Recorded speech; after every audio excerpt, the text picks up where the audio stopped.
آج آپ کو میں وہ خبر دینے جا رہا ہوں جس سے پاکستان کی سیاست پر ایک دفعہ پھر ضمیر فروشی، پاکستان کی سیاست میں ایک دفعہ پھر ایک گنونا کھیل کھیلنے کی سازش ہو رہی ہے۔ سینٹ کے انتخابات میں ایسے امیدواروں کو جتانے کے لیے جن کا سیاسی وجود نہیں ہے، جن کا سیاسی کوئی ایسا کام نہیں ہے، ان امیدواروں کو جتانے کے لیے نوٹوں کی بوریوں کے منہ کھول دیے گئے ہیں۔ کپتان نے ایک تو آج خبر دے دوں آپ کو، واضح طور پر کل بھی کہہ دیا تھا، آج بھی کہہ دیا ہے اپنی پوری سیاسی جماعت کو،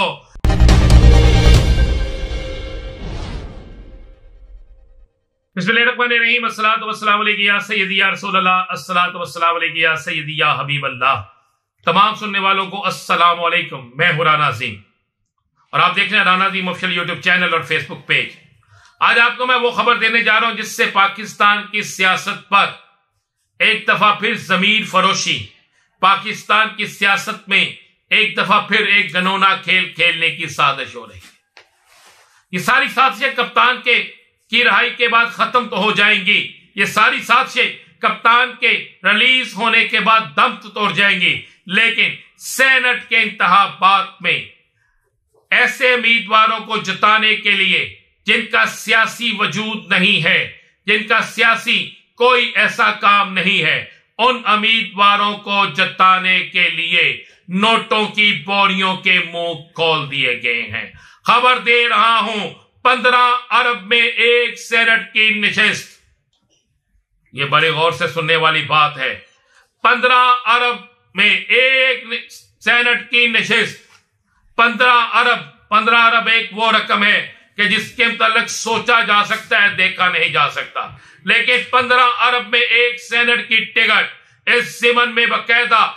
چاروں صوبوں کے اندر اور وفاق میں مختلف جگہوں پر بولیاں لگانے والے بیٹھ گئے ہیں، چاہے کسی کا ریل اسٹیٹ سے تعلق ہو، سیاست سے تعلق ہو، پاکستان کی معروف ترین شخصیات ہو، لیکن تمام کے تمام لوگ جو ہیں وہ سیاست میں ایک نیا کھیل کھیلنے کے لیے، سیاست میں ایک نیا ڈرامہ کرنے کے لیے، سیاست میں ایک نئی چال چلنے کے لیے انتہائی متحرک ہو چکے ہیں۔ آپ کو یہ میں خبر دے رہا ہوں اور یہ بڑی اہم ترین خبر ہے، اس خبر کو نوٹ کر لیجئے گا۔ اہم ترین ذرائع اس بات کا انکشاف کر رہی ہے کہ باقاعدہ بولیاں لگ رہی ہیں اور ٹارگٹ یہ کیا جا رہا ہے کہ پنجاب کے اندر سے 25 کے قریب تحریک انصاف یعنی سنی اتحاد کونسل کے ایم پی ایس کو خریدا جائے، اور خبر دے دوں کہ ابھی تک ایک ایم پی اے بھی نہیں خریدا گیا،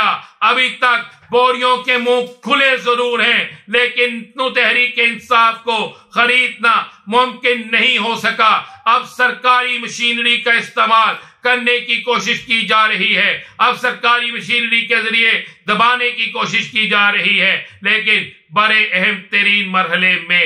ظاہر ہو چکا ہے اس وقت سارے کا سارا معاملہ۔ خبر دے دوں میں، اگر ووٹ جس کا بکے گا اس کا علم تو ہو جائے گا، لیکن تحریک انصاف بڑا اپسیٹ دے گی۔ پاکستان کی سیاست میں انقلاب سا آ گیا، ایک ایسی بڑی خبر جس نے سب کو ہلا کے رکھ دیا۔ اب اس بڑی خبر میں کتنی صداقت ہے یا کتنی صداقت نہیں ہے، لیکن اسلام آباد ہائی کورٹ کے 6 ججز کا جوڈیشل کمیشن کے حوالے سے لکھا گیا ایک خط جو ہے، اس کے بعد پاکستان کی سیاست میں، پاکستان کے دیگر معاملات میں ایک بڑی تبدیلی آنے والی ہے۔ یاد کریں میں کہتا تھا ایک بڑا اپسیٹ ہونے والا ہے، اور میری خبر یہ ہے کہ ایک بڑا اپسیٹ ہو گیا ہے۔ اس بڑے اپسیٹ کے بعد اب بہت سی چیزیں آنے والے وقت میں آپ کے سامنے آئیں گی۔ اربوں روپے کی بولیاں لگانے والے سیاستدان اس دفعہ بالکل فارغ ہو کر رہ جائیں گے، یہ میں آپ کو بڑی مصدقہ اور پکی نیوز دے رہا ہوں۔ اگلی خبر دے رہا ہوں کہ پاکستان کی سیاست میں کپتان کی انٹری جو ہو چکی تھی بہت پہلے ہی، اب کپتان کی رہائی جس پہ عمل شروع ہو چکا ہے، اب اس پہ ایک خبر دے دوں، کپتان کے ساتھ ایک اہم ترین ملاقات اگلے 2 دن میں ارینج ہونے جا رہی ہے۔ اس اہم ترین ملاقات میں کپتان کے رہائی کے حوالے سے ٹائم ٹیبل کپتان کی رہائی کے حوالے سے فائنل چیزیں طے ہو جائیں گی۔ ایک مرحلہ مکمل ہو چکا ہے جس مرحلے میں کپتان کے کیسز کے حوالے سے فیصلے آپ کے سامنے آنا شروع ہو گئے ہیں، اور اب دوسرا مرحلہ ہے، وہ مرحلہ ہے کہ مصالحت کا مرحلہ۔ کپتان مصالحت ضرور چاہتا ہے، لیکن وہ مصالحت کپتان چاہتا ہے جس پر کپتان کسی صورت میں بھی اپنے نظریے سے پیچھے نہ ہٹے، اور کپتان سب سے پہلے بے گناہ ساتھیوں کی رہائی چاہتا ہے، الیکشن کی دھاندلی بے نقاب چاہتا ہے۔ کپتان نے ایک تو آج خبر دے دوں آپ کو، واضح طور پر کل بھی کہہ دیا تھا، آج بھی کہہ دیا ہے اپنی پوری سیاسی جماعت کو کہ ڈٹ جاؤ اور ڈٹ کے کھڑے ہو جاؤ اپنے پاکستان کے ان افواج پاکستان کے ساتھ جو دہشت گردوں کے خلاف جنگ لڑ رہی ہے۔ ہمیں کسی شخصیت سے تو کوئی اختلاف ہو سکتا ہے، افواج ہماری ہے، افواج کے کمانڈر ہمارے ہیں، افواج کے سربراہ ہمارے ہیں۔ ہم نے اپنی مضبوط فوج کو کسی صورت کمزور نہیں ہونے دینا، اور اس ملک سے دہشت گردی کا خاتمہ کرنے میں تحریک انصاف نے اپنا اہم ترین رول ادا کرنا ہے۔ اب آپ کو ایک بڑی مزے والی خبر دیتا ہوں۔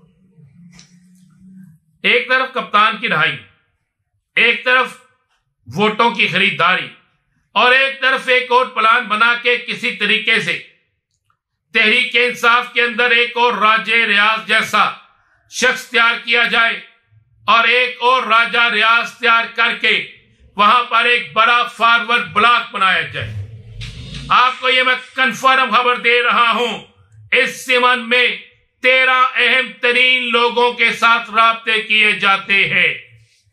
ایک شخص کے ساتھ صرف میٹنگ ہوتی ہے، اور اس میٹنگ میں بھی وہ شخص انہیں واضح طور پر جواب دیتا ہے اور کہتا ہے کہ میں سیاست تو چھوڑ سکتا ہوں،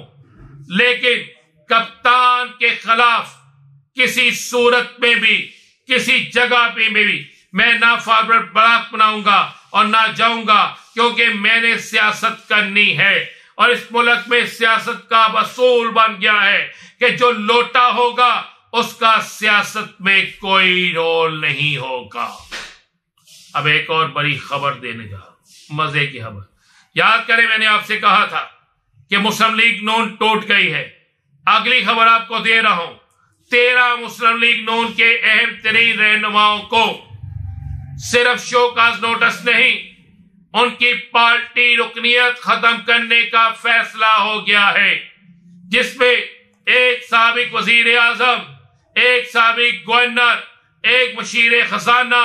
اور کچھ وفاقی سابق وزراء شامل ہیں۔ سننے میں آیا ہے کہ اس فیصلے کو کرنے کے لیے، فوری طور پر اس فیصلے کو کرنے کے لیے بڑے میاں صاحب سے اجازت لے لی گئی ہے، اور چند دنوں میں آپ کو اس کا باقاعدہ اعلان ہوتا نظر آئے گا۔ اب چلتے ہیں ایچسن والے معاملے پہ کہ ایچسن کالج کے پرنسپل کے استعفے کے بعد ایسی صورتحال پیدا ہو گئی ہے کہ کئی اہم ترین حلقوں نے نہ صرف اس پر شدید ترین رد عمل کا اظہار کیا ہے، بلکہ یہ بات کھل کر اوپن کہی ہے کہ خدا کا واسطہ ایسے معاملات نہ کرے، نہیں تو اس حکومت کو گھر جانا پڑے گا۔ یہ تو فائنل ہی ہے، مزید کیا ہوگا بتائیں گے اگلے ویلوگ میں۔ اجازت دیجیے، اللہ حافظ۔